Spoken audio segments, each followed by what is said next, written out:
En 1840 surge la Nueva Granada y los dos partidos políticos tradicionales, los liberales y los conservadores.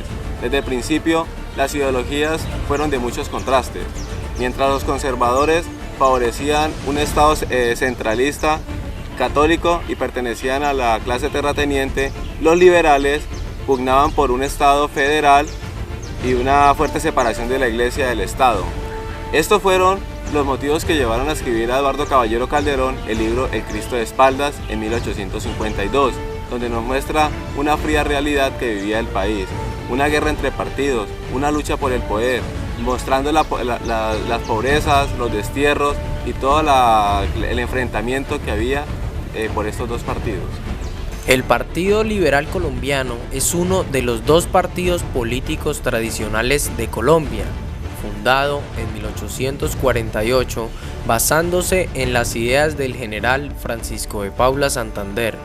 Con sus primeros ideales de corrección del federalismo, se considera que el partido fue fundado el 16 de julio de 1848 a mediados del siglo XIX. El periodista e ideólogo Ezequiel Rojas propuso la primer propaganda de lo que llamó Partido Liberal y que sería aplicado por el general José Hilario López si ganara la presidencia.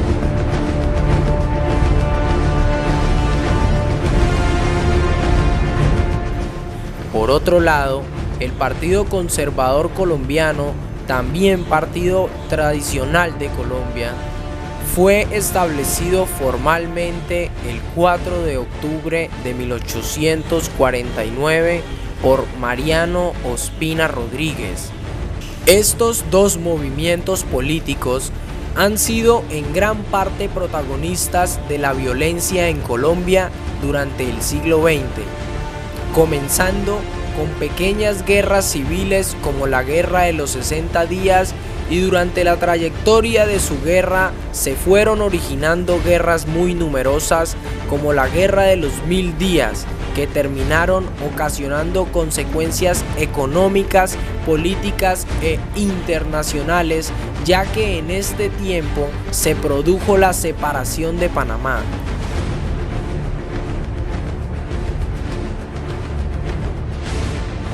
Estos dos partidos han defendido a sangre y fuego sus ideales y la participación en cargos políticos.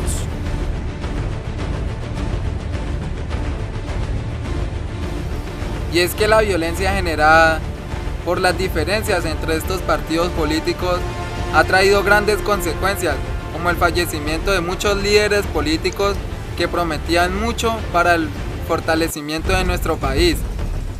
Entre los más representativos podemos encontrar la muerte del doctor Luis Carlos Galán, quien su fallecimiento causó gran furor entre la ciudadanía colombiana, al igual que el fallecimiento del doctor Jorge Eliezer Gaitán, que ya sabemos que su muerte provocó la destrucción de muchas edificaciones llamada el Bogotazo. Y es que acaso nuestros grandes dirigentes y que creen en el beneficio y progreso de nuestro país deben vivir atemorizados día a día porque a cualquier momento pueden ser víctimas de un atentado terrorista. Lastimosamente, esto es lo que se vivió y se vive aún en nuestro país. Nuestras madres y nuestras tumbas de nuestras madres y nuestros abuelos son el altar.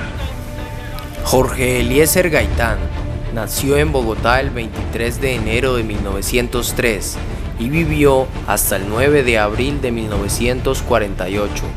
Fue un político y abogado colombiano, alcalde de Bogotá en 1936, ministro, congresista y candidato disidente del Partido Liberal a la presidencia de la República para el periodo de 1946 y 1950. El 9 de abril de 1948, un hombre, hipotéticamente Juan Roa Sierra, lo esperaba en la entrada del edificio Agustín Nieto y disparó en su contra con un revólver, causándole heridas mortales. Gaitán fue llevado a la clínica central, donde murió cerca de las 2:05 de la tarde. El asesinato provocó una violenta reacción popular y represión gubernamental conocida como el Bogotazo, que destruyó 142 edificaciones del centro de Bogotá.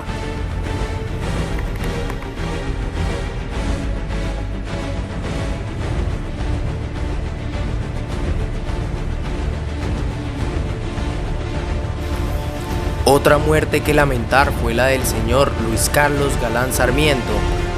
De que Colombia está iniciando otra época histórica y que para que en verdad haya un salto cualitativo en la interpretación del país, en el conocimiento... Murió en Bogotá el 18 de agosto de 1989.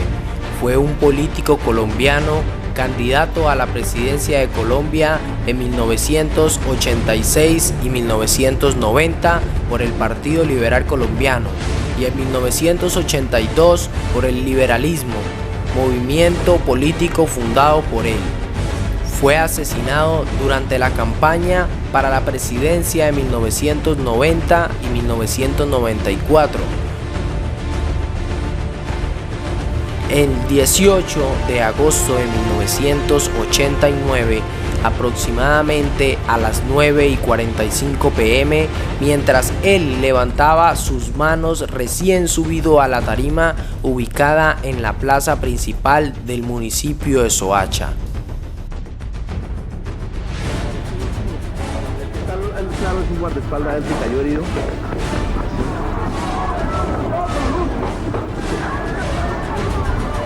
Ese fue el momento exacto en la balacera.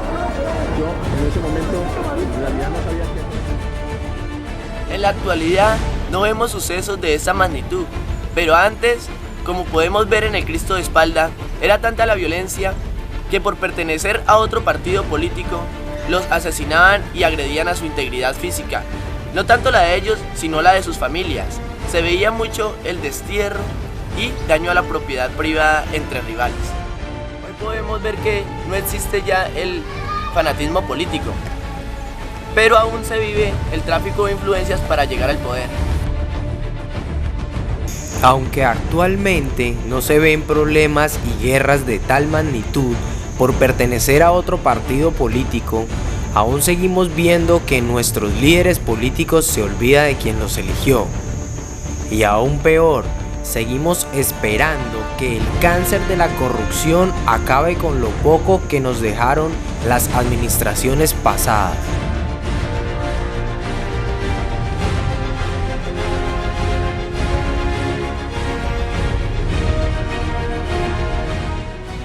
Esta guerra absurda entre liberales y conservadores trajo como consecuencia entre 200.000 a 300.000 muertes en Colombia y más de 2 millones de personas que fueron obligadas a salir de sus tierras, sabiendo que para ese entonces Colombia tenía 11 millones de personas que habitaban nuestro país. Hoy en día se sienten las consecuencias de una guerra que dejó a nuestro país en crisis. Esperemos que algún día la gente tome conciencia de que el voto puede significar un cambio radical para el país. Hoy no vemos tanta violencia ni asesinatos, sino debates con argumentos y personas que salen a votar por personajes de su preferencia. Vemos que hay más tolerancia entre los integrantes de estos partidos políticos. No se ve que porque una persona sea del Partido Liberal, una persona del Partido Conservador la agreda o intente opacarla, intimidarla, no. Hay mucha más tolerancia entre ellos. Tenemos, además, los ciudadanos tenemos la libertad de escoger nuestro partido político de preferencia. Hoy en día la política ha evolucionado para bien. Encontramos una sangre nueva que le inyecta nuevos conceptos al campo de la política, nuevos ideales, y ya la gente no tiene que esconder su color o su partido para el momento de ir al sufragio.